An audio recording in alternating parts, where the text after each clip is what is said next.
ఈ రోజు కథ పేరు నిజమైన వేషం. అనగనగా ఒక ఊరిలో ఒక పగటి వేషగాడు ఉండేవాడు. అతడు జగన్మాత యొక్క అనుగ్రహాన్ని పొందినవాడు. అతడు ఏ వేషాన్ని ధరిస్తే దానిలో లీనమైపోయేవాడు. ఎవరూ అది చూసి కేవలం వేషమని గుర్తించలేకపోయేవారు. చివరికి అతడు కూడా తాను నటిస్తున్నాననే సంగతిని మర్చిపోయేవాడు. ఆ పగటి వేషగాడు ఒకరోజు ఆ ఊరి రాజు దగ్గరకు వెళ్ళాడు. మహారాజు అతనిని త్యాగశీలి, విరక్తుడు అయిన మహాత్ముని వేషం ధరించమని అన్నాడు. పగటి వేషగాడు సరేనని మహారాజు వద్ద సెలవు తీసుకుని వెళ్ళిపోయాడు. తర్వాత కొన్ని రోజుల వరకు వేషగాడు ఎవరికీ కనిపించలేదు. బాగా గడ్డం పెరిగిన తర్వాత ఒక సన్యాసి వేషం వేసుకుని రాజధానిలో ప్రవేశించాడు. అందరూ సాధువుల్లాగానే ప్రవర్తించడం మొదలుపెట్టాడు. రాగద్వేషాలను జయించి భిక్షగా లభించిన దానితోనే సంతృప్తిగా జీవించడం ప్రారంభించాడు. నగరంలో మహాత్ముడైన సన్యాసి ఎవరో ఏం చేశాడని కోలాహలం మొదలైంది. మహారాజు మంత్రిని పిలిచి ఆ వచ్చినది నిజమైన సన్యాస లేక పగటి వేషగాడ తెలుసుకురమని పంపాడు. మంత్రి అతడు వేషగాడని గుర్తించాడు. మహారాజు స్వయంగా సన్యాసి వద్దకు బయలుదేరాడు. ఒక సంచి నిండా బంగారు నాణ్యాలు, ఎన్నో విలువైన కానుకలు, పూజా సామాగ్రి తీసుకుని ఎంతో అట్టహాసంగా సన్యాసి వద్దకు బయలుదేరి వచ్చాడు.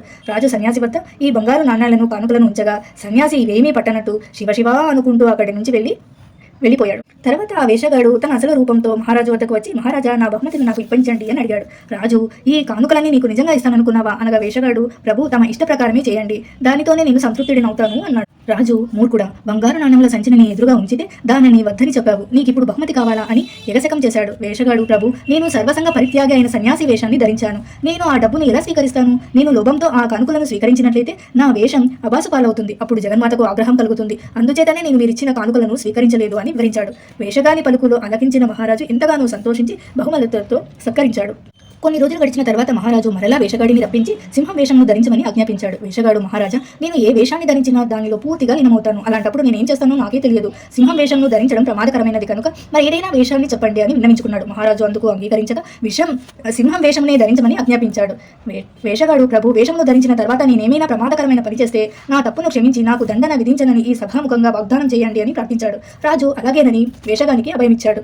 వేషగాడు సింహం వలె తయారై సభా మధ్యంలో అటు ఇటు చూస్తూ కూర్చున్నాడు. సరిగ్గా సమయానికి విధివశాత్తు రాజు యొక్క కుమారుడు ఆడుకుంటూ అక్కడికి వచ్చాడు. వచ్చి సభా మధ్యలో ఉన్న సింహాన్ని చూసి చేతికర్ర దాన్ని కొట్టాడు. ఆ సింహం క్రోధంతో గ్రాండ్రించి పంజా విసిరి బాళ్ళుని హతం చేసింది. అది చూసిన రాజు, అయ్యో, ఇదేం వేషం వేయమని చెప్పాను, చేతులారా నా కుమారుని నేనే చంపుకున్నాను అని దుఃఖించాడు.